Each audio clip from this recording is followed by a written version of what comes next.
So when you locate the remote desktop connection software that you're going to use, to connect to the server you simply type in the IP address. So the IP address is basically the location on the internet where your server is, and that will be located, or the IP address is located here. When it says computer on your remote desktop, this is your IP address that you type in here. So I've already typed in my IP address. There are a number of options that you have with the remote desktop which allow you to enhance the performance.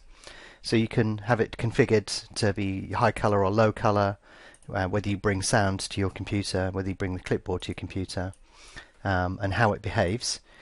I'm not going to go through those. You can work all those out for yourself. But basically, type in your IP address and then connect.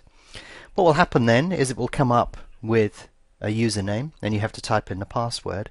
Or if it doesn't come up with that, or it comes up with some junk, then just click on use another account and actually type in your username and your password. So on the control panel on Sporting servers you will see a password. I've copied and pasted that into here, and then you can connect by clicking on OK. Now you can get it to remember credentials, but bear in mind that if you remember credentials, anybody can connect to your server. So it's up to you whether you choose to do this or not. It's down to how secure your computer is. So I'm pretty relaxed. I've got several layers of security in front of me, so I'm going to say remember my credentials, and then I click on OK and it will connect to the remote server. So let's do that. Sometimes you get this. It's saying we do not know what this computer is. We cannot verify it, but of course you created this server, so that's cool. You can say do not ask me again for connections to this computer, and that basically will make sure that you connect automatically next time. After a short while the server appears, and what you'll notice is it looks exactly the same as your desktop. You'll notice that there really isn't any difference between the server and the desktop. So what you're actually looking at here is the remote server, but it behaves as though it were your desktop.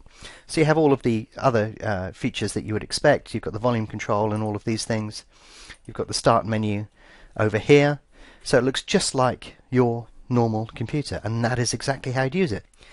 Now if you choose to use BetAngel, we've got that pre-installed for you, and you would log on to BetAngel in exactly the same way. But what you're actually doing is you're not using this locally, you're actually communicating with a server in the data center, and then it's echoing information back to you. So if we double click on BetAngel, what that will do is the same as if it were on your local computer.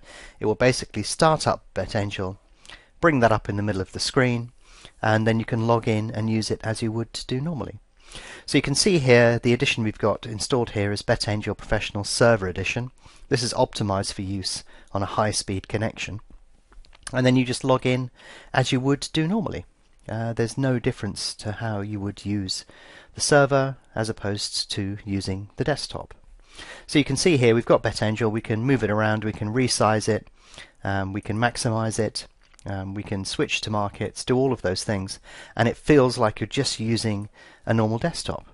There is actually no real difference between using the server edition and using a conventional desktop edition.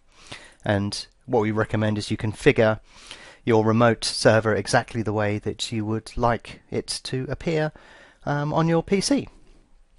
But basically the advantage you've got this is you'll be able to carry it around with you, and you'll be able to use this on any device that's connected to the internet in exactly the same way as though you were sat down in front of your PC. But basically you can see the IP address is located up here. We've blurred it for security reasons, but basically this will allow you to use it as though it were your desktop. In fact, you'll probably notice no difference.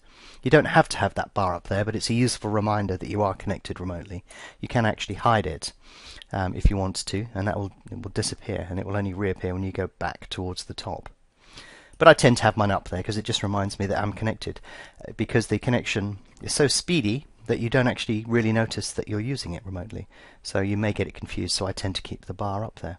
But yeah, connecting to the remote desktop is really simple, and it allows you to use a server as though you were using BetAngel on your local PC. But of course this is not transmitting any data, or very little data, through your local PC, and you're connecting via an Irish-based IP address into Betfair, or Bedtack, or wherever you want to connect to.